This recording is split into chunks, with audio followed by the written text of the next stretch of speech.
dans le prochain épisode de Un si grand soleil.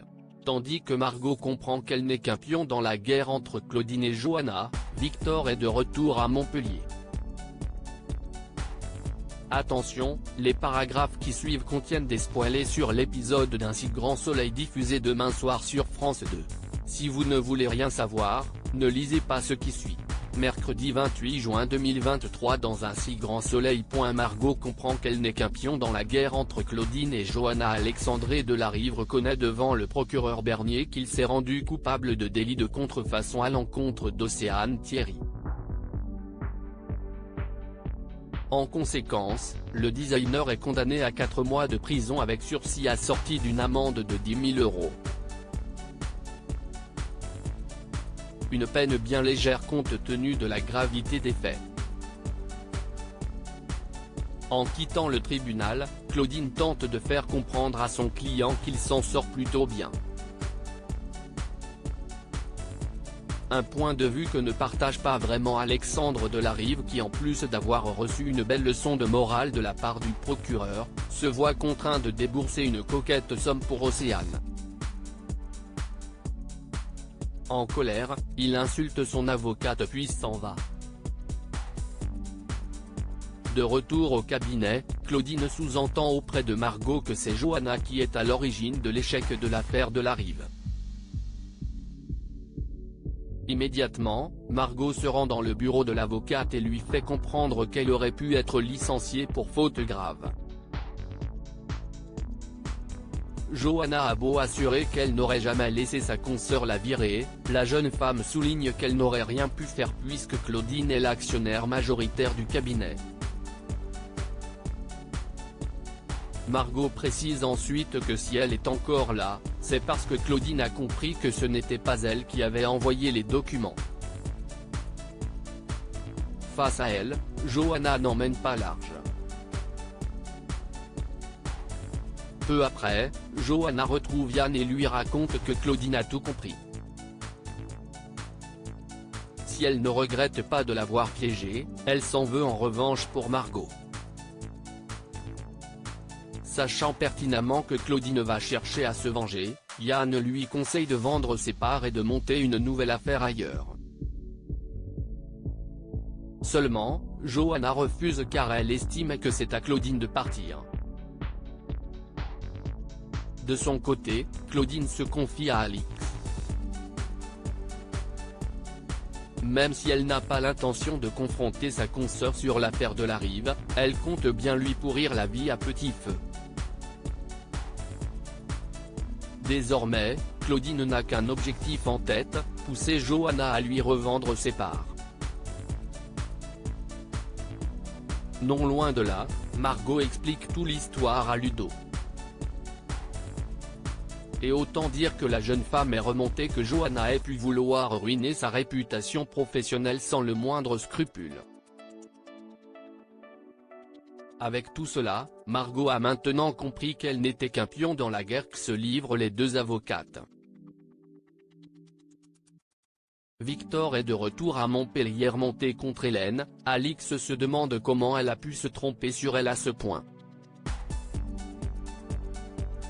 Si elle se dit soulagée de l'avoir virée, Virgile lui conseille plutôt d'arranger les choses afin de garder un œil sur elle. En effet, Hélène est quelqu'un d'imprévisible et Virgile n'a aucune envie qu'elle balance Alix à la police. De son côté, Hélène indique à David qu'elle enchaîne les bêtises depuis quelques jours. Désormais sans emploi, elle sait qu'elle doit rebondir et trouver autre chose rapidement. David l'encourage donc à reprendre son ancien métier en libéral. Comme elle est emballée par cette idée, il promet de se renseigner auprès d'amis qui montent une officine. Au commissariat, Manu a reçu les fadettes du téléphone de Victor.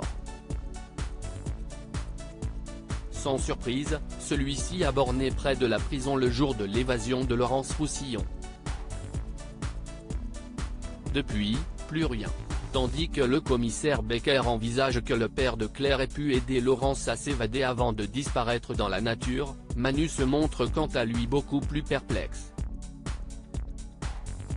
Il faut dire que le policier a du mal à imaginer Victor s'embarquer dans une telle histoire.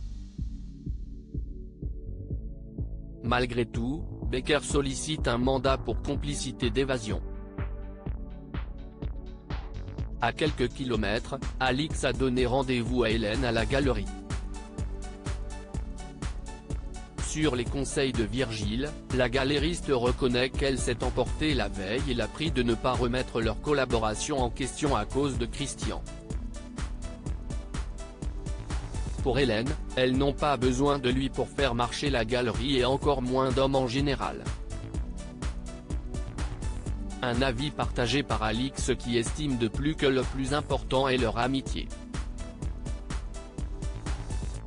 Pendant ce temps, Victor lit le message de Claire puis prévient immédiatement Laurence qu'il va devoir s'absenter quelques jours pour régler des petits ennuis familiaux. Bien qu'elle le pousse à l'oublier car il a déjà fait beaucoup pour elle, Victor refuse de l'abandonner et promet de trouver une solution. Profondément touchée, Laurence fond en larmes avant de le remercier. Une fois seule, elle prend des médicaments. La nuit tombée, Victor est sur la route en direction de Montpellier. Il appelle alors sa fille pour la rassurer mais surtout la prévenir qu'il se rend au commissariat.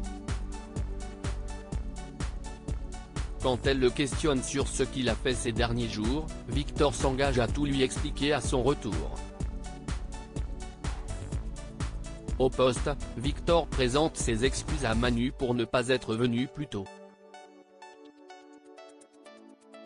Malgré l'heure tardive, ce dernier l'accompagne dans son bureau pour l'interroger.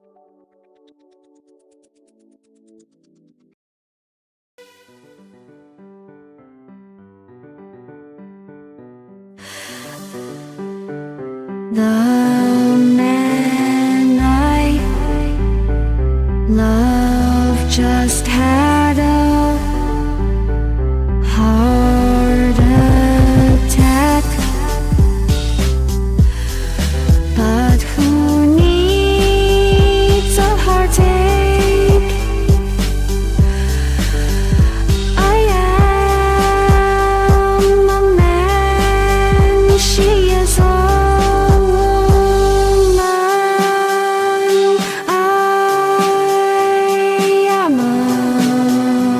she is